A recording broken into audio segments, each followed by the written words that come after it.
샬롬 반갑습니다. 요한계시록 오늘 지명연구 벌써 7번째 시간 내일이면 이제 마치겠네요. 큰 성 바벨론 이런 제목으로 함께 말씀을 나누겠습니다. 어제 말씀드린 대로 계시록은 사건 중심으로 차례대로 진행이 되는 책이죠. 그래서 큰 틀에서 보면 13장에서 이 적그리스도가 등장하면서 후삼년반이 시작이 되는 겁니다. 적그리스도가 세 가지로 등장을 하죠. 7머리 10뿔 그리고 2뿔 666 이렇게 요한계시록의 세 종류로 이제 등장이 되는데 7머리 10뿔이라고 하는 그 7머리 그거는 요한계시록 17장에 보면 이제 그 7머리의 의미가 나와 있죠. 17장 9절 10절 쭉 말씀을 보면은 7머리는 이제 7 여자가 앉은 산이다 그랬어요. 그리고 또 7 왕이라 그랬어요. 그래서 7머리는 왕이자 곧 나라입니다. 그리고 영토인데 사도 요한 당시에 5은 망하였고 하나는 있고 다른 이는 아직 이르지 아니하였으나 이르면 반드시 잠깐 동안 계속하리라 그랬어요. 그러니까 이 머리들은 예루살렘을 공격해서 차지한 그런 나라들을 말하는 거예요. 그래서 7번 예루살렘이 공격을 받게 됐는데 사도 요한이 요한계시록을 쓸 때 이미 5은 망하였다 그렇게 말씀하죠. 그래서 실제 이제 인류 역사에 보면 예루살렘을 정복한 나라들이 아수르, 애굽, 그다음에 이제 바벨론, 메데파사, 헬라, 그리고 예수님 당시에 이제 로마입니다. 그래서 로마가 6번째 머리죠. 그리고 이제 7머리 7번째는 7년 대환란 때 예루살렘 성전에 앉아서 내가 메시아다 하는 그 적그리스도인 거예요. 그래서 7머리 하나만 남았죠. 근데 그 7번째 머리는 10뿔, 10뿔은 왕이다 그랬어요. 권세입니다. 그래서 이 7머리 10뿔, 예루살렘을 7번째 쳐들어오게 되는 그 7번째 나라는 10나라가 합쳐진 나라다 그 말이에요. 그리고 이제 2뿔은 2나라가 합쳐졌겠죠. 그래서 7머리 10뿔은 메시아로 예루살렘 성전에 앉아 있고 그 권세를 받아서 오늘 적그리스도의 우상을 세우고 또 온 세계에 표를 받게 하는 장본인이에요. 이 2뿔을 큰 음녀라고 합니다. 그래서 이 큰 음녀가 온 세계적으로 사역자들을 모아서 666의 적그리스도의 사역자를 만들어서 그들을 파송하는 겁니다. 그 666이 적그리스도의 사역자고 이마의 표를 받은 자들이에요. 그리고 이들은 큰 음녀가 낳은 작은 음녀들입니다. 그리고 백성들은 오른손의 표를 받게 되는 거죠. 그래서 13장에는 이 적그리스도가 등장하는 모습을 보여주고 오늘 14장에서 어제 우리가 14만 4천 명이 누구냐, 어디에 가 있느냐, 시온산에 대해서 지명 연구를 했는데 바로 대환란 초기에 이제 휴거된 14만 4천 명이 하늘에 있는 시온산 장막성전의 지성소지요. 거기에 들어가 있는 모습을 보여주고 15장에 적그리스도가 나타나서 순교하는 모습을 보여줍니다. 그리고 이제 16장에서 이 순교자들이 우리의 피를 언제 신원해 주겠습니까? 그 요청대로 7대접으로 적그리스도의 보좌로부터 하나님이 심판을 하시는 거예요. 그래서 7대접은 7나팔에 속한 재앙입니다. 그래서 첫째에서 넷째 나팔을 떼면서 물이 3분의 1밖에 안 남고 그런데 3분의 1이 없어지고 근데 그 나머지 물도 다 피가 변하는 피로 변하는 이런 이제 재앙을 내려주는 거죠. 그리고 이제 17장 18장은 예수님이 19장에 지상 재림하셔서 아마겟돈으로 심판을 하시는 장면인데 오늘 17장 18장에서 지금까지 후 3년 반 성도들을 순교시키고 괴롭게 하고 이들의 정체가 뭐냐. 그래서 17장에서 7머리 10뿔의 정체, 큰 음녀 2뿔의 정체 이거를 보여주는 장면이에요. 귀신이 떠나면서 정체가 드러나는 거죠. 거꾸로 말하면 오늘 귀신이 떠나갈 때가 되면 정체가 드러나게 돼 있다는 거예요. 한 개인에게도 이제 귀신이 떠날 때 정체를 다 드러내잖아요. 인류 역사를 괴롭혔던 이 악령들이 내조합이란 적수의 정체가 무엇이었나 그걸 17장에서 보여주고 그다음에 오늘 18장에서는 그 적시도 가운데 두 뿔 큰 음녀가 다스리던 장소, 그것이 심판받고 망하는 모습을 보여주는데 그거를 큰 성 바벨론이라고 표현하고 있는 거예요. 그래서 18장 2절 말씀에도 보면은 힘센 음성으로 외쳐 가로되 무너졌도다 무너졌도다 큰 성 바벨론이여, 귀신의 처소와 각종 더러운 영이 모이는 곳과 각종 더럽고 가증한 새에 모이는 것이 되었도다. 이 바벨론이 멸망하는 모습을 보여주면서 이 큰 성 바벨론이 무너지는데 여기가 귀신의 처소라는 거예요. 이 무저갱을 열어서 악령들이 다 올라왔죠. 이제 큰 일곱 머리 열뿔 짐승, 큰 임야인 두뿔 짐승 666 전부 악령들이 모인 장소잖아요. 귀신의 처소와 더러운 영에 모이는 곳이다 그랬어요. 그 다음에 10절에도 또 말씀하잖아요. 그 고난을 무서워하여 멀리 서서 가로되 화이또다 화이또다 큰 성 바벨론이여, 일시간에 내 심판이 이르렀다 하리로다. 그리고 14절 15절에 또 바벨론이 이제 두 번 나오지요. 그리고 21절에도 이에 한 힘센 천사가 큰 맷돌 같은 돌을 들어 바다에 던져 가로되 큰 성 바벨론이 이같이 몹시 떨어져 결코 다시 보이지 아니하리로다 그랬어요.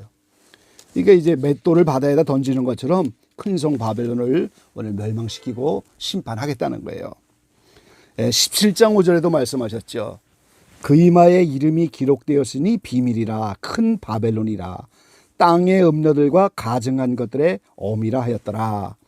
이 큰 음녀 두뿔 짐승이 666이라고 하는 작은 음녀들을 만들어내고 그가 깔고 앉은 그 성 큰 바벨론, 그래서 바벨론과 음녀는 같이 하나로 묶여져 있다는 거예요. 그리고 이제 오늘 16장 19절에도 또 말씀하시죠. 예수님이 지상 재림하기 전에 큰 성, 이게 세 갈래지로 갈라지고 지진으로 큰 성 바벨론이 하나님 앞에 기억하신 바 되어 맹렬한 진노의 포도주잔을 받으매 그랬어요. 이 성도들에게 다 음행을 시키고 그 포도주를 통해서 정욕적인 것들로 성도들을 다 펴받게 하는 그 성인을 지진으로 멸망시키겠다는 거예요. 그래서 오늘 계시록에 16장, 17장, 18장 여러 번 나오는 지명이 큰 성 바벨론입니다. 두 뿔 짐승이 깔고 앉은 성이란 말이죠. 그러면 이 바벨이란 말이 처음으로 성경에 어디에 등장합니까?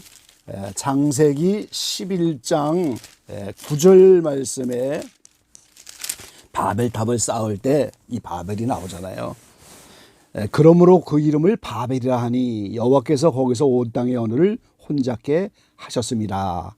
여호와께서 거기서 그들을 온 지면에 흩으셨더라. 이 노아의 홍수 이후에 바벨탑을 쌓으면서 하나님을 대적하는 거예요. 그래서 언어를 혼잡하게 하셔서 다 흩으셨는데 이때부터 하나님을 대적하는 대명사가 바벨이라는 거죠. 그래서 이스라엘이 오늘 모세를 통하여 출애굽하여 가나안 땅에 들어가서 나라가 되니까 바벨론이라는 나라가 나타나서 괴롭히는 거예요. 이스라엘이 버림받고 오늘 영적 이스라엘은 우리가 구원받으니까 이제는 영적으로 큰 성 바벨론이라는 게 나타나서 또 공격을 하는 거예요. 그래서 다니엘서 1장 1절에 보면은 오늘 느부갓네살 바벨론 왕입니다. 이 느부갓네살이 예루살렘을 정복하잖아요. 그리고 이제 2장에서 그 느부갓네살이 꿈을 꾸잖아요. 금머리부터 쭉 이제 한 신상을 보여줬는데 그게 바벨론이 금머리고 그 위에 인류 역사에서 메데파사 헬라 로마 일곱 번째 일곱 머리 열뿔, 이게 나타나는 인류 역사의 그 모든 계시를 그 신상을 통해서 보여줬어요. 그래서 아까 말씀드린 것처럼 요한 당시에 다섯은 이미 망하였고 인류 역사에서 이미 다 지나간 거고, 하나는 예수님 당시 오늘 사도 요한 당시 로마입니다. 그리고 이제 나머지는 앞으로 나타나길 적그리스도가 되는 거죠. 그래서 일곱 머리 열뿔이 나타나면 성전에 앉아서 내가 메시아다 그렇게 하는. 그래서 제3성전이 세워져야 오늘 남은 환란의 역사가 이제 진행이 되는 건데, 그러니까 우리가 여기서 이제 필요가 한 것은 말이죠. 이 하나님의 말씀은 이렇게 수없이 많이 여러 번 예언되어 있는데 실제 세계 정사와 이것이 어떻게 이루어질 것인가, 이 시사가 우리에게 필요하다는 사실을 우리가 이제 알아야 하는 거죠. 자, 성경에 예수님이 베들레헴에 태어날 것을 수없이 예언하셨어요. 근데 정작 그 일이 어떻게 이루어집니까? 그 요셉의 고향이 베들레헴인데 그때 호정령이 내리잖아요. 그래서 호정령이 내려서 베들레헴으로 가니까 그 말씀이 응해진 거예요. 그래서 온 세계가 어떻게 열 뿔이라고 하는 열 나라로 뭉쳐서 정수가 나타날 것인가, 이것도 우리가 세계 정사와 시사를 봐야 하는 거예요. 이 1973년부터 이 세계를 10개의 그룹으로 나누는 시도가 지금까지 50년 동안 진행이 되고 왔어요. 그러니까 온 세계를 10개로 묶었어요. 그러니까 일곱 머리 열 뿔이라고 하는 이 열 뿔은 온 세계를 다 장악하는 그런 적수도가 되는 거죠.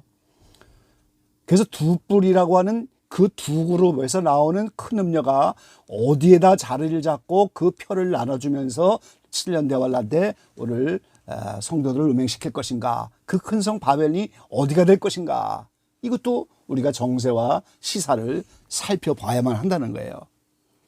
이것이 이제 로마가 될지, 미국 중에 어떤 도시가 될지, 유럽의 어떤 도시가 될지, 어떤 새로운 도시가 나타날지, 이거를 우리가 주목하면서 하나님의 말씀은 이렇게 예언되어 있지만 이것을 귀를 기울이고 실제 어떻게 이루어지는지 이걸 우리가 조심스럽게 살펴보면서 우리가 대비를 해야 하는 거죠.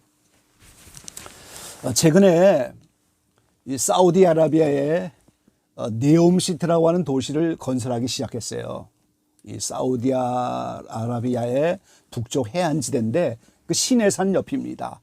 모세가 하나님 말씀 받은 시내산 옆인데 이 건물이요, 이 폭이 200m인데 높이는 500m예요. 근데 그 길이가 자그만치 170km입니다. 이 서울의 44배나 되는 그런 면적으로 이제 단일 건물을 그렇게 짓는다는 거예요.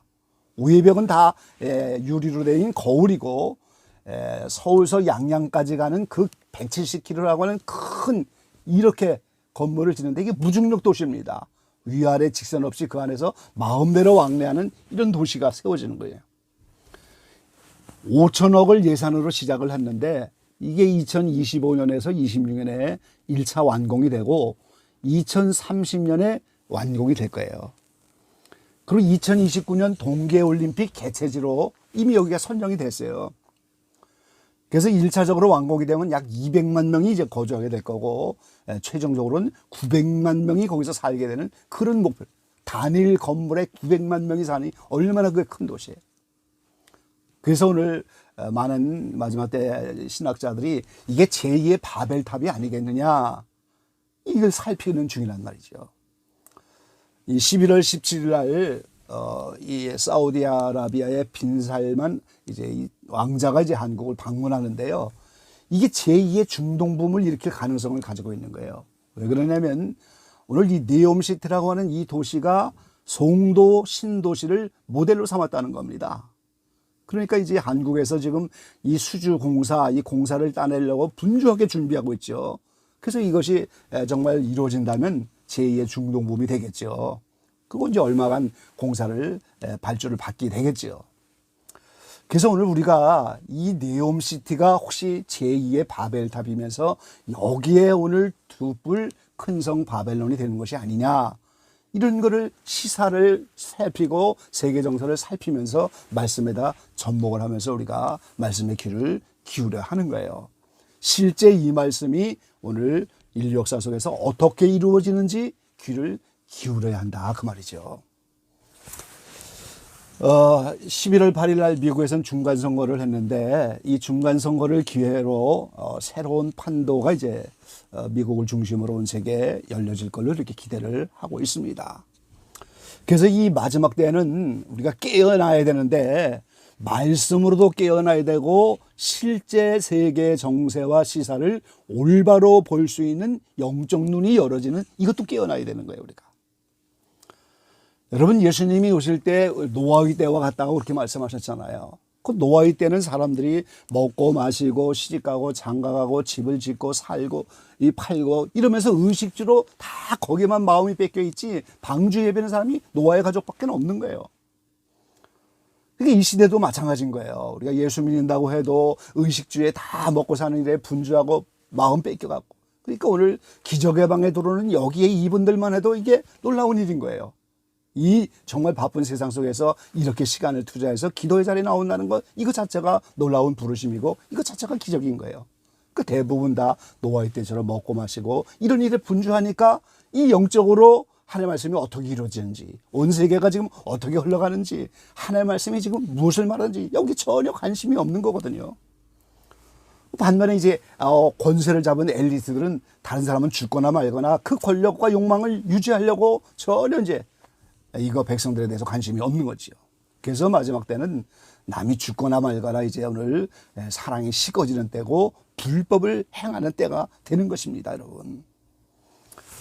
그래서 오늘 우리가 하나님의 말씀이 어떻게 이루어질 것인가 그걸 잘 살펴보는 이런 시사와 세계 정세를 아는 눈이 필요하고요. 그러고 나면 이제 우리가 영적인 목적과 신앙생활의 방향이 설정이 되는 거예요. 그래서 마지막 때일수록 우리가 세월을 아껴가면서 오늘 우리가 하나님의 지혜를 받기를 힘쓰고 성령 충만을 사모해야 합니다. 이 신령한 생활에 집중하여 이렇게 주목을 해야 하나님이 힌트를 주신단 말이죠. 하나님이 귀뜸을 해주시는 거예요. 귀뜸. 우리가 이제 사랑하는 자녀들이 있으면 그 자녀에게 이거 너한테만 내가 알려줄게 하면서 귀뜸을 해준단 말이죠. 귀뜸을. 힌트를 받아야죠. 하나님의 영감을 받아야만 하는 겁니다, 여러분. 그래서 오늘 큰 성 바벨론이 요한계시록에 이렇게 여러 번 등장하는 지명이고 적그리스도의 권세를 받아서 큰 음녀라고 하는 두 뿔이 오늘 이 자리를 깔고 앉아서 온 세계 적그리스도의 우상을 세워서 적그리스도를 섬기게 하고 또 이제 666이라고 하는 사역자들을 불러 모아서 온 세계 파송해서 이 한국도 종교적인 권세가 큰다 나니까 많은 적그리스도 사역자가 나타날 거예요. 그리고 이제 미국에도 많이 가고 호주에도 많이 가고 그러면서 이제 그때 표를 받게 하는 그 장본인이 큰 음녀인데 그 큰 음녀가 온 세상에 어디다가 자리를 잡고서 그 일을 하게 될 것인가 이 우리가 주목할 수밖에 없죠. 이게 멀지 않았거든요. 주님 오실 때가 매우 지금 임박한 때니까 우리가 지금부터 그 일이 어떻게 이루어지는지 조심스럽게 살피면서 하나님의 힌트와 귀뜸 영감을 받으면서 준비를 해야 되는 거죠. 오늘 기자회방의 모든 분들이 이런 마지막 때를 살아가면서 오늘 성령이 충만하고 하나님의 말씀에 귀를 기울이면서 시사에도 눈이 열어져서 지혜롭게 대비하여 마지막 때 다 승리하는 귀한 여러분 되시기를 주의 이름으로 간절히 기원합니다. 아멘. 아멘.